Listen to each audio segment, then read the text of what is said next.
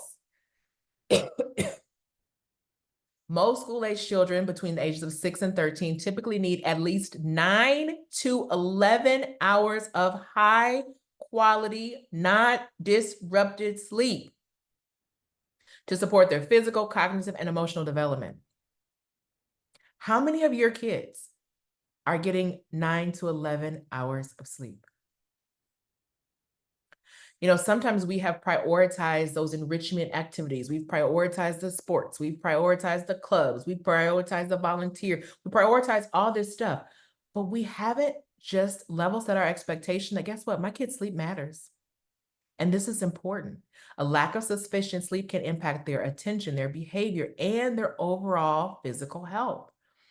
So when you're setting the expectations for what your family is going to do and what stresses you should allow for or what stresses you should manage and navigate, understand that you do not want to eliminate their ability to get good quality sleep.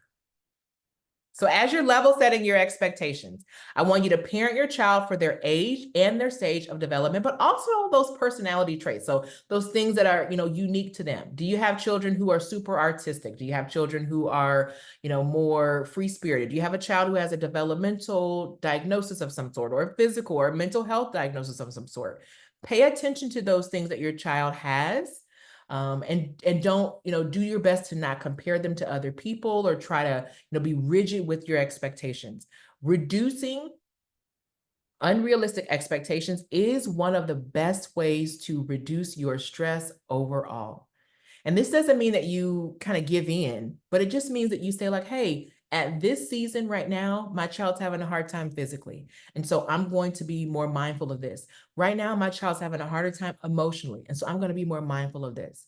So make sure that your expectations are balanced and proportionate to what's going on. Okay. Remember that you are an influence on your children, but you are not responsible for everything. And this changes the older they get. I'm speaking specifically to people who are have adolescents and teenagers especially. I don't want you to take credit for everything that they do right, and don't want you to take in responsibility for everything that they do wrong. Okay, you are an influence. You are responsible for your actions, but you are not responsible for everything that they do.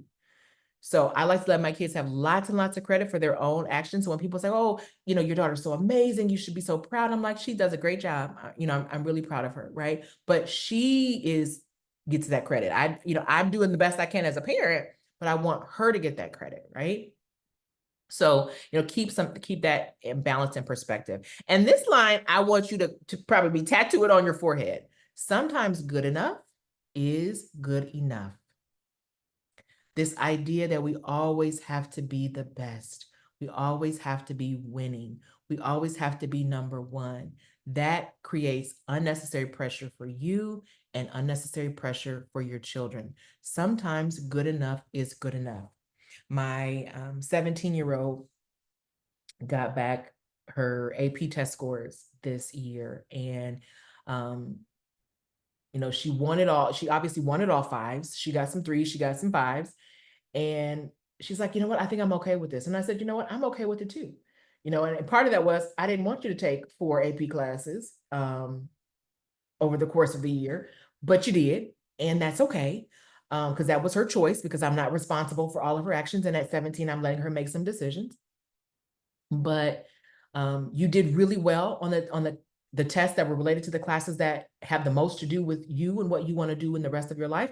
And you did average or slightly better than average on the other ones. And that's good enough, right? It's good enough. So we have to get into the habit of not going for everything being perfect, because that creates unnecessary stress and pressure.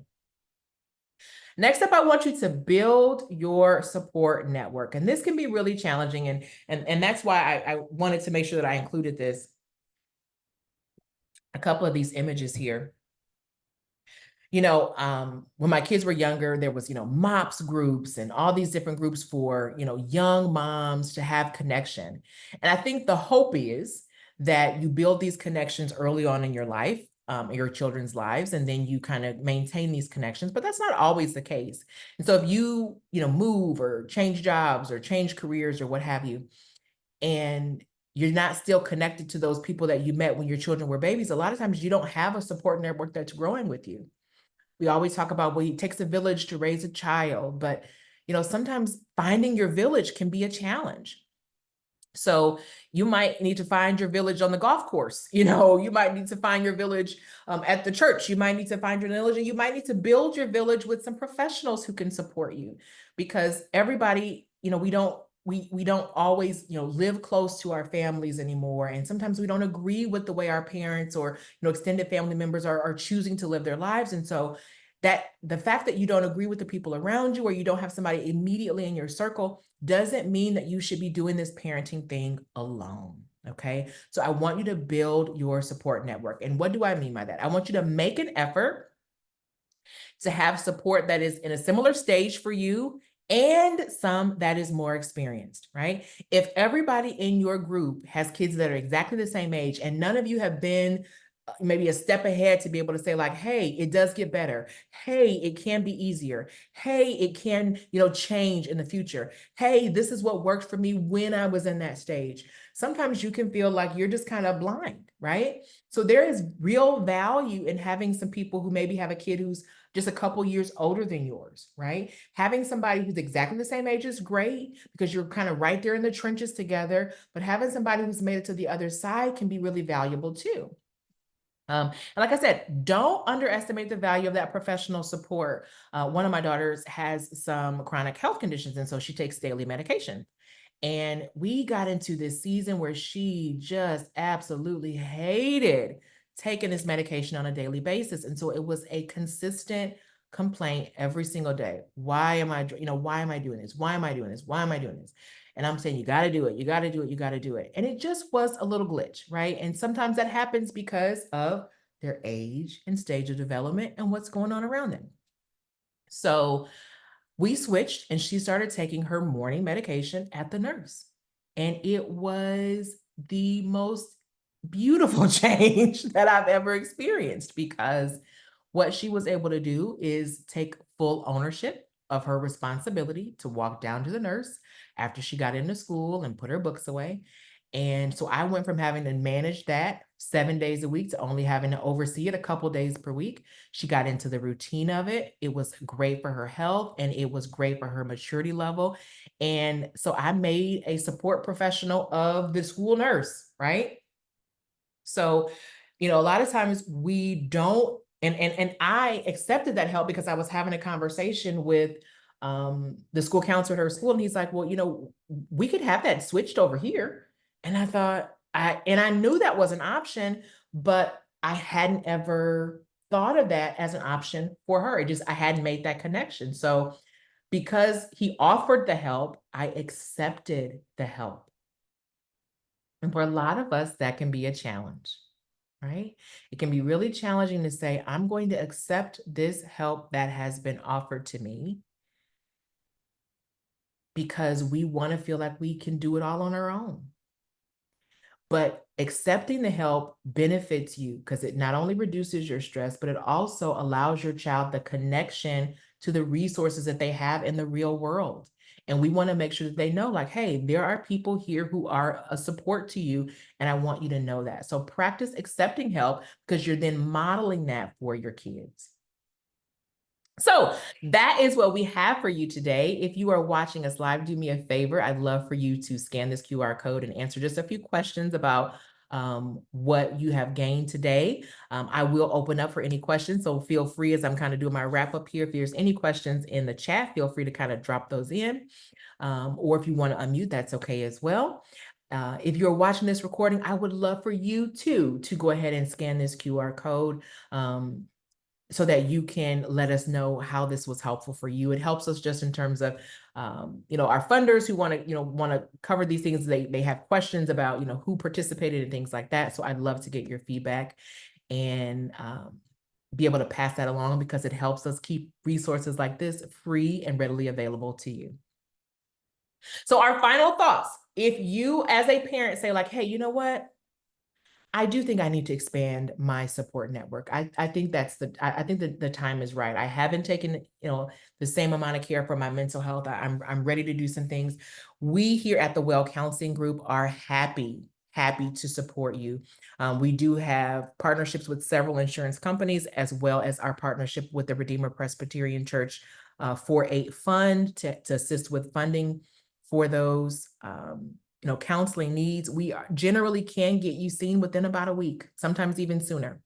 So we don't necessarily have these huge long wait lists that you might find other places, because we have a large roster of professionals who can help. So check out the website to kind of see which of our professionals might connect with you, and let us know how we can help. And if you're saying like, you know what, I think I'm okay, but I really think that maybe the support I need is on the side of my kids. I want to make sure that they have somebody that they can talk to, that's just kind of that, their safe space, right? Their place to communicate effectively and get some things. And I want to give them some ownership and some control. And I want to help them learn how to navigate stresses too, right?